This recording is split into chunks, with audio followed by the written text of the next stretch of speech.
Hello, কি অবস্থা? কেমন আছে সবাই? আমেরিকাতে আমি কীভাবে দেশি স্বাদে চালতা ভর্তা বানাই সেটাই আজকে দেখাতে চলে আসছি। আমি এখন একটা বাঙালি গ্রোসারিতে আছি। এখান থেকে বেছে একটা ভালো পকেট নেব, চালতার পকেট নেব। এই দেশে এইভাবে ক্লিন করা পাওয়া যায়, পিস পিস করা একদম। আর এই ধনে পাতাটা নিলাম। গ্রোসারি থেকে বাসায় আসতে আসতে আমার চালতার ফ্রোজেন ভাবটাও চলে গেছে। এটা ধুয়ে আমি রেডি করলাম। এখন এখানে একটি পেপার দিয়ে নিব, কারণ চালতার রস যদি পড়ে তাহলে আবার দাগ লেগে যেতে পারে।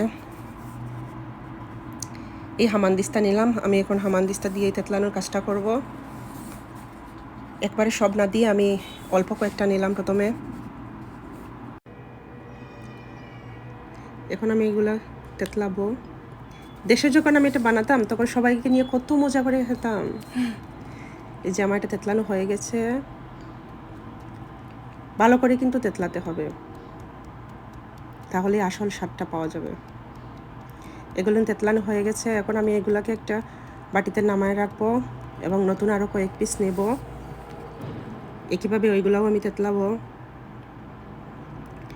তো এই যে আমার তেতলানো হয়ে গেছে। এখন আমি একটা মরিচ নিলাম, পরিমাণ মতো মরিচ দিতে হবে। এই আমি যে মরিচটা নিয়েছি এটা অনেক ঝাল, এই জন্য আমি একটাই দিলাম। এটা করে অল্প গুড় নিলাম, আর নেব কিছু লবণ, পরিমাণ মতো লবণ দিয়ে নিলাম।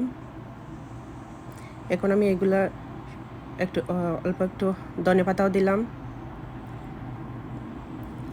এখন আমি এইগুলো সবগুলারে মিক্স করব, আবার তেতলে নেব অনেকক্ষণ।